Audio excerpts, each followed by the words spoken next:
Good morning. This is Disruptors number 16, Alex and Frank. Today, we have a guest, Mel Dean from North Carolina. And Mel is going to share with us some special technology that he represents and has in regard to a specific powder. And then he's going to talk about his business. So Mel, good morning and welcome aboard. Good morning, Frank. Thank you for having me on. Good morning, I'd like you to meet Alex Gutman. Hello, Alex. How are you, sir? Depends on the minute. I get it. I get it. Very fluid, thing going on in my brain. So it depends on the second you ask me that. I understand. I understand. Okay, so Mel, if you would sort of tell us of course, we now know your name, but we'd like to know a little about you. So tell us a little about your company first, and then explain your technology, if you would. And then we'd like to talk to you in general about, I know you've been in business a long time. We'd just like to, Alex and I'd like to ask you some questions, your opinions about what's going on in the industry today. Sure. So the floor is yours, Mel. Thank you, Frank. Thank you, Alex. It's good to be on with you guys. Frank, I'm in the janitorial supply field, and I am what's called a manufacturer's representative. It means that I represent a variety of companies, and I'm representing and supporting those companies in sales to the janitorial supply distribution market in my territory, which is basically North Carolina, South Carolina, and Virginia. And I've been doing that since 1991. I've been blessed that one of the main companies that I started with, I still represent today, and this is my 30th year with them. So very, very pleased with that. So as a manufacturer's representative, you represent a variety of products, maybe chemicals, brushes, brooms, parasols, floor machines, et cetera, whatever would fit the needs of the typical janitorial supply distributor. And about 10 years ago, I developed a company that I obviously represent. The company is called Bioremediation. And Bioremediation is actually a line of bioremediation products. There's actually 3 products in the line and are used for bioremediation. And our primary product is used for concrete and would be spread out as a very fine powder onto concrete, and has a special bacteria that would actually eat and consume the motor oil, diesel fuel, gasoline, kerosene that's been spilled. Instead of having to use a heavy degreaser and acid, you could actually bioremediate it on site. So Mel, this is Alex, by the way, popping in here again. Yes, sir. And as Frank will tell you, I pop in a lot. Well, please jump in, Alex. So when you're talking about this powder, is it a probiotic? When you're talking about bacteria, is it probiotics that we're dealing with? Yes, it is. It is a living bacteria that would feed and breed exponentially and create an enzyme that will consume as a food source hydrocarbons. So it has to be organic for it to consume it. In other words, things that are synthetic gases and oils would probably be a problem, right? Right. But if it's a naturally occurring oil, or, again, the diesel fuel, motor oil, gasoline, jet fuel, fuel oil, any of those products, it will absolutely consume them. And I've actually brought a couple of sample blocks, and I brought some product with me just to show. What about, let's say, if you fill, I know it is, a synthetic oil in your car, if you're changing your car using a synthetic oil and that spills onto the concrete, is there the fact that there's some maybe organic oil in there that'll go after it, or is it not able to remove that? Okay, Alex, that's a great question. That comes up quite often. The Bioremediation product is actually a blend. It's a very, very fine powder, but it's not fine like sand, salt, or sugar. It's fine like flour. Concrete has pores just like our skin, and as you spread this powder out, it goes into the pores. The inert powder, which is the carrier for the bacteria, is an absorbent. So it would tend to absorb and will make the stain look significantly better, but it carries with it the bacteria, and the bacteria has actually been grown on the substrate of wheat bran. Bacteria actually smells like bran flake cereal or something like that. But to answer your question, the bacteria itself will not eat the synthetic product, but the carrier will absorb it. So though it does not consume the synthetic oil that may be there, it makes it look significantly better because it does absorb it. The interesting thing, Alex, is that normally the cars that are dripping oil are not necessarily those that the customer has put $10 a quart synthetic oil into. Right. And you know, it's interesting because I'm a little familiar with probiotics over the Yes, years. sir. Mhm. I did a paper on it in college. And Cool. one of the interesting things about probiotics is when you're using the bacteria, because in our industry, Frank, I'm sure you're familiar with the fact that people use enzymes, which is what the Yes, probiotics make. Create. yes, That's the So that digestive fluid. exactly that's the chemical that's produced to break down the soil organic material. When you have bacteria like Mel is talking about, so the bacteria will actually reproduce as long as there's a food source. It goes into party mode and starts to reproduce until the food source is completely gone, and then they just turn to oxygen and carbon dioxide and water and dissipate. But what's interesting about this is, you know, if you're having a stain and Mel's powder is on that surface, it's going to continuously work until it's completely gone, or until the organic matter is completely gone. Mhm. What about temperatures? How does that affect the ability of the powder to work? Alex, that's a great question. So you're exactly right. The bacteria is a living organism and it will feed and breed exponentially. We may remember from high school chemistry class that under perfect conditions, one bacteria with the right amount of temperature and food source would duplicate itself in 20 minutes. And in 20 minutes, those two become four. In 20 minutes, those four become eight. So you go from one bacteria to 60 minutes later, you've got eight. So they definitely replicate themselves. That's what an enzyme does not do. The enzyme is the digestive fluid that the bacteria excretes to consume the proteins or food sources around it and bring it within to the bacteria so that it can replicate itself. Temperature has a lot to do with it. I want to show you guys an article. Frank, I don't know, can you see this? Does that? yeah, raise it up, raise it up. Yes, Okay, you can see that? All right, so yeah, this is an article. Let me just explain it to you. This article is actually from the Wall Street Journal, and this article was written in January 10th, 2012. And the title is How Microbes Teamed Up to Clean the Gulf. This is about that big spill that we had in the Gulf back about yeah, that particular time, where we had this well that the top blew off and it spilled millions of gallons of naturally occurring oil into the ocean. And it talks about, this article was written 10 months after the fact, and it talks about how much of that oil got cleaned up by the naturally occurring microbes, or which is another word for bacteria that exists within the ocean. The interesting thing about that, Alex, is that some of the oil coagulated together, and as it got heavier and heavier, eventually some of it tended to sink. And the further you go down in the ocean floor, the temperature drops and drops and drops and drops. And so it gets to a point where it's so cold that the bacteria will not function and do their job. So to answer your question, Alex, the bacteria work best when it's somewhere between like 50 degrees and maybe 120 degrees Fahrenheit. If the bacteria have a temperature that's like 180, obviously it's going to kill it off. As it approaches freezing, it's going to slow down the bacteria rate. It's just like what happens in your refrigerator at home.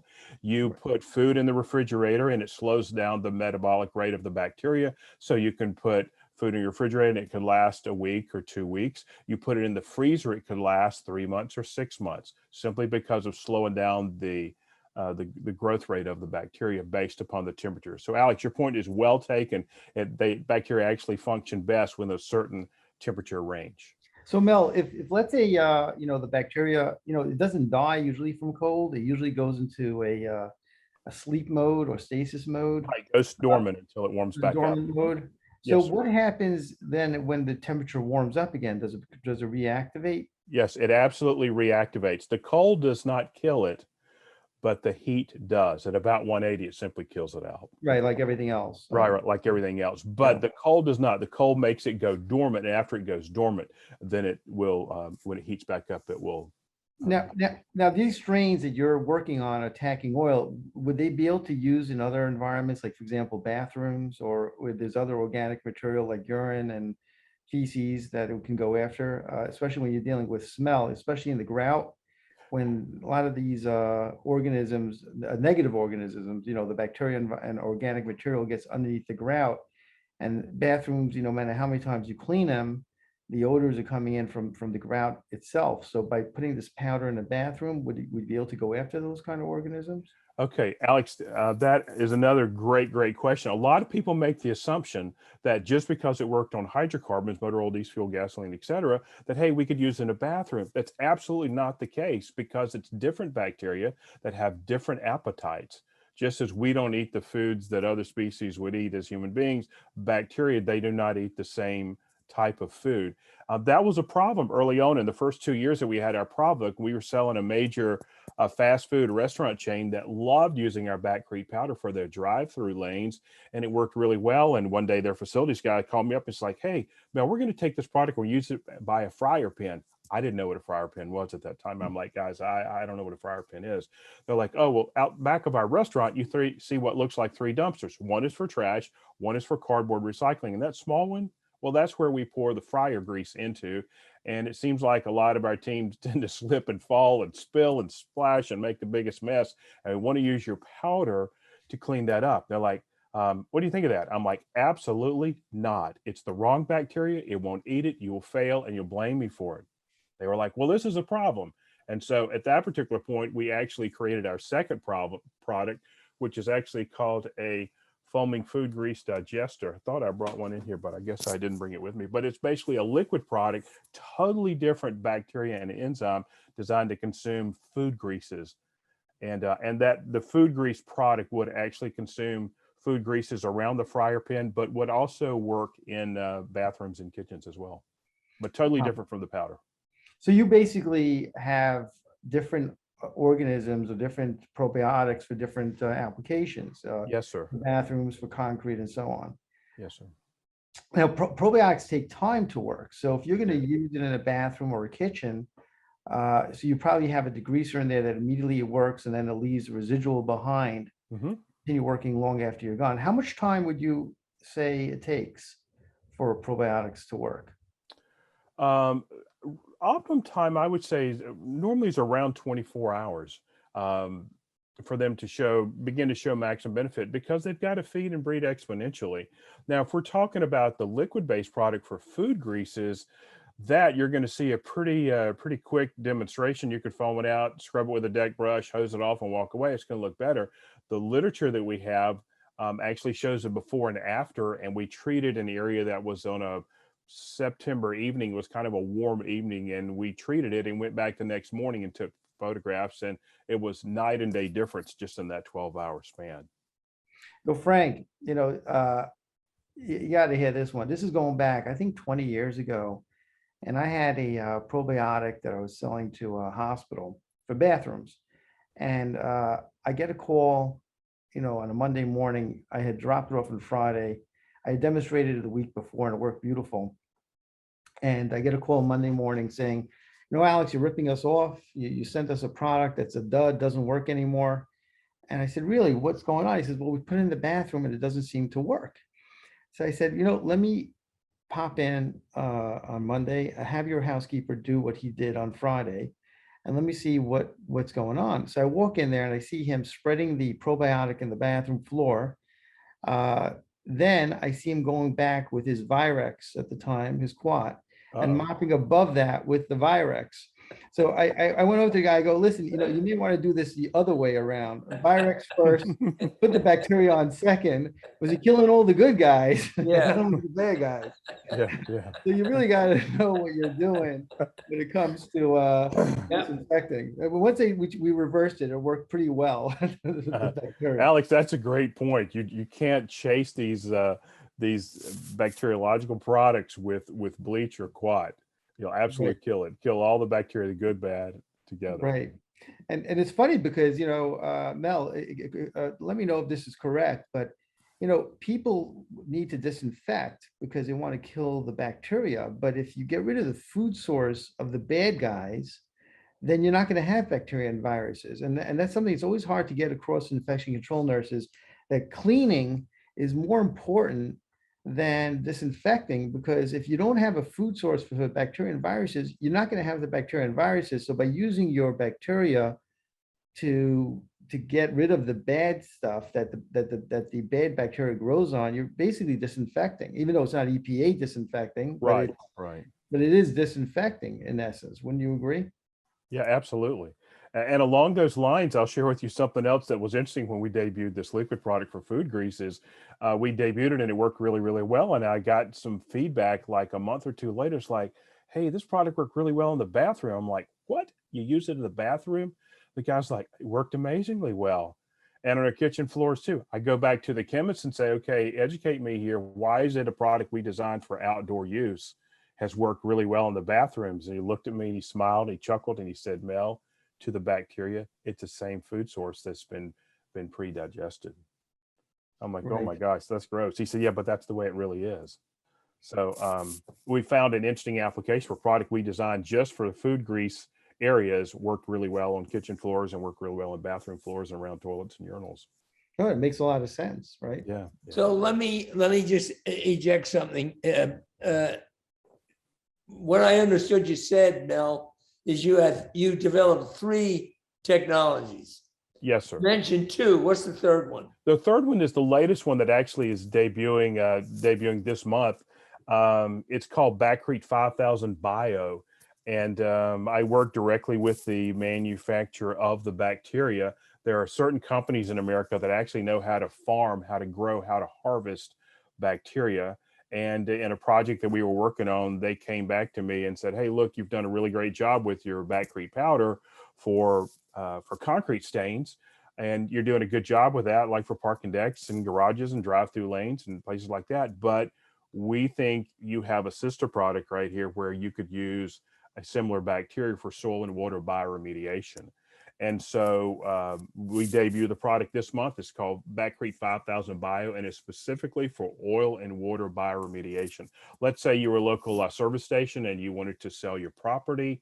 You couldn't sell the property for the service station because of all the hydrocarbons from motor oil and diesel fuel and gasoline that had polluted the soil. And no banker in town would touch it to finance your deal to the new buyer.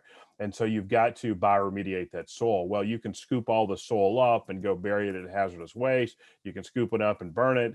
Those are both very, very expensive processes. Or you could use our bacteria to bioremediate the soil exactly where it sits. And so we're really excited about that. That could open up some huge opportunities for us. And it's called Backcrete 5000 Bio.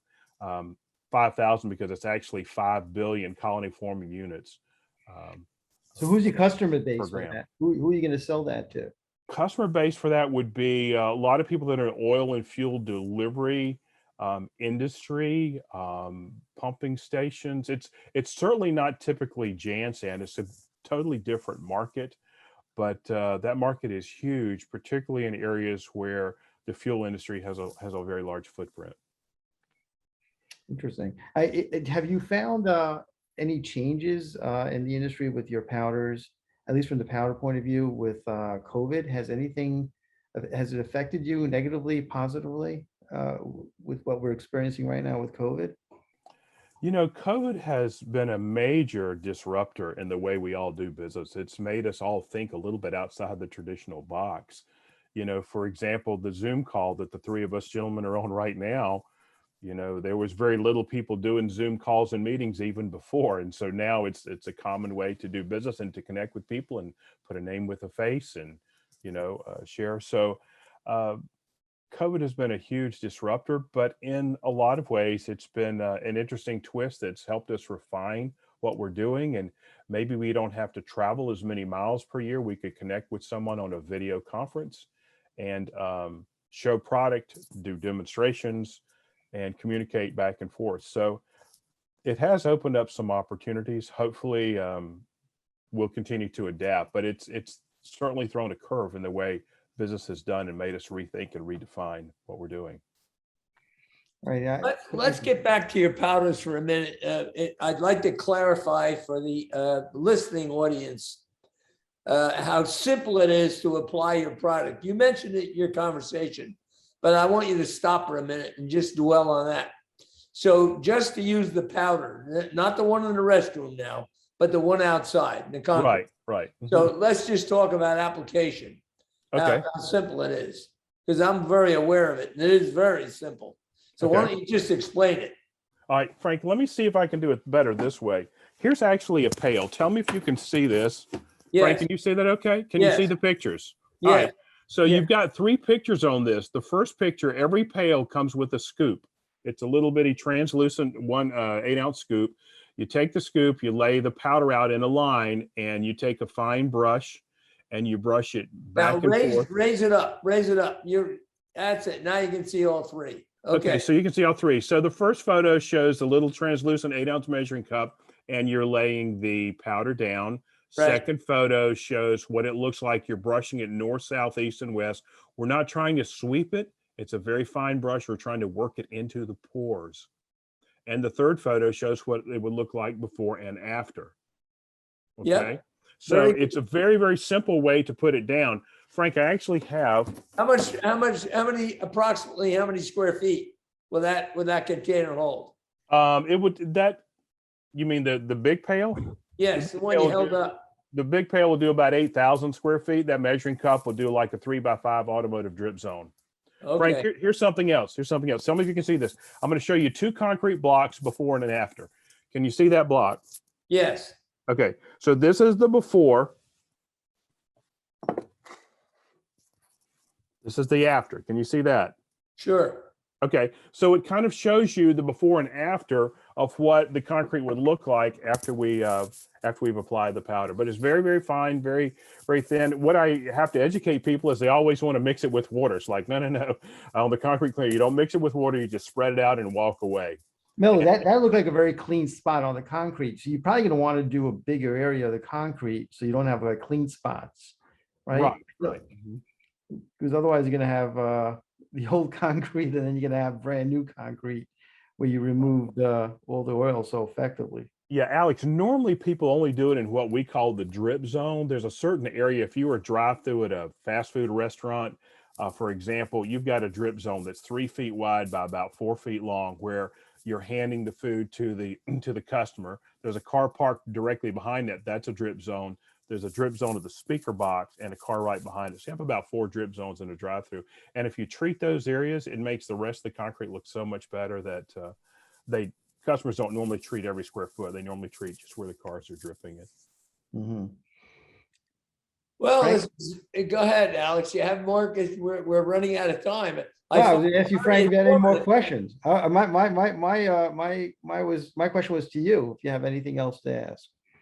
No, I think this is very good, very informative information, Mel. Very good for the listener. Thank you. I You know, appreciate it. what makes this important and why we do this podcast is we're looking for people that are disruptors. And originally, when I spoke to Alex about having you on, he said, well, there's an awful lot of powders on the market. And I said, well, it might be possible, but Mel said that his powder is unique, especially the new one you're coming out with, which you're going to come out with this week, which sounds very unique to me. Right. And the thing I liked, Alex, very much is I think this is a great idea to have the second product that Mel has that can be used for restrooms. I think it's a great idea because, as you said, Alex, a lot of the odors is coming from that grouting. And other than the toilet and the urinal, they're coming from the grouting. And if you could take care of that with an enzyme, which is doing the work for you, with proper education by them not disinfecting the floor after they put the powder down, I mean the liquid, it would be a great tool for restrooms. There's no question about it.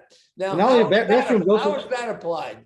Is that applied with a spray Great. And when they buy the product, do they buy it in a concentrate or ready to use? Okay, Frank, the liquid-based product designed again for fryer pans, we can use in bathrooms and kitchen floors, actually comes 6 quarts to a case, and it has a green foamer nozzle. And this nozzle you literally connect to the garden hose, and it will take that quart and it will dilute it 2 ounces per gallon. So you'd make actually 16 gallons of ready-to-use cleaning solution for a bathroom, which is a significant amount of water. You could foam it all down, hit it with a deck brush, and then flip the switch, and you could actually rinse it off. So it comes with a foaming nozzle, not a trigger spray nozzle, but a foamer nozzle that you connect to a garden hose to treat the restrooms So, very quickly. You're not saying you have to drag a hose into the restroom to use this, You don't have to, but it's one way that you could use it. It comes with it in the kit. but In you addition to could that, you can pre-mix use it. the product. You from can a pre-mix the hose. product. Yes, you can pre-mix And you it could pre-mix it in a container of some in kind. a mop bucket and mop it down if you wanted to do that. Yes. Okay, okay. Okay, Let me just ask you a question, Frank. Just so you actually you made me think about something with your question. You know how you have dumpsters in the back of at least my hospitals. They have a lot of dumpsters. Mm. Would any of your probiotic bacteria work in that kind of environment as far as breaking down the odors that are causing? Because you sometimes on a hot day you walk into the back of a dumpster area of a hospital. Wow. And it's a wreck. Yes. What do you Yes. think about your probiotics in that kind of setting? The probiotic would work really well. We call it a foaming food grease digester, but would do a fabulous job in that type of situation. And it's got a nice sassafras fragrance. So when you finish cleaning, it smells very clean and fresh. is that So my your number 2 product? Your number Yeah, 2 that is the only liquid that we have in the line. We call it foaming food grease digester. And So that would just my work fo- an outside to answer Alex's question. Yes, it would work great outside. It worked great in a dumpster situation. Absolutely. Yeah, Okay. my follow-up question on that is, one of my customers, he says to me, I need a dispenser to spray or mist the dumpster continuously to conquer that odor. The reason Yeah. why I'm thinking about the probiotic approach is you just probably put in once a day and let it work throughout the day to break up the organic matter that's in those dumpsters to get rid of the odor. Or would you need this to continuously be applied throughout the day? Alex, I don't think that you would. I think if you applied it once a day or once every several days, it would do a huge job to holding down the bacteria growth that's there. Mhm. Makes more sense, Alex, than having a dispenser just spreading a product. Makes much more sense. Especially if you added a scent, to the product so that it can start working immediately to start masking the odor until the probiotic had a chance to work. Yes. Yeah. Yeah. Well, gentlemen, we're out of time. I want to bring this to a conclusion. First of all, I thank you for all your questions, Alex. And I sure thank you, Mel, for all your great information. Thank you, Frank. I'd like everybody to know, our listeners, we are representing this by sharing it with you. We are not condoning the product. I say that to you because that's not our business here. We're not in the business of, we don't sell the product. We're here to introduce it to you so people are aware that it's available. Now, so that people can get in touch with you, Mel, I'd like you to tell us now whatever you want to give us. You could give us 2 things if you like. Your phone number, if you want people to call you, your email address, or both or one, and whatever you give us now, we will put it up when we put this podcast up. We will put it up in print in case people miss it when you say it now. Sure. So do you want to give both, Mel? Yeah, I'm glad to give both. So my contact information, if you want to email me, the correct email address would be mel, M-E-L, at backcrete.com. So that would be MEL at BACKRETE.com. My cell number, if you call my cell, leave a detailed message. If I don't recognize the number, I don't pick it up, but leave a detailed message. I'll absolutely call you back. My cell number would be 919-673-5383. Again, 919-673-5383. Leave a detailed message. Thank you, Frank. And Thank you, thank you, Mel, and thank you, Alex. I think this is Frank. very informative and hopefully great for people that are listening to this with the information. So do you have anything else that you want to say, Alex, before we end? No, thanks, Mel. I found it very informative. And you, Frank, it was great that you brought him on, because I thought it was, you're just bringing in another guy that sells probiotics. This seems like a very interesting twist No, out there. Hey, no, Frank, can I Mel's give my- not just another guy. Frank, could I at least give my Another guy. Frank, could I give you my website in case people just want to look at it and do their own due diligence? Yes, go It ahead. would simply be backcrete.com, BACKRETE.com. Just check us out. And if you have any questions, hit us up. We'll be glad to help you or answer any questions, send you a sample product to test, to do your own due diligence. Thank Okay. you, Mel. Thanks, Frank. Thank you very Appreciate it. much. Hi, and guys. Thank you all for listening, and we absolutely love you. And let's keep growing. Thank you, Frank. Take care. Bye. Take care, Mel. Bye-bye.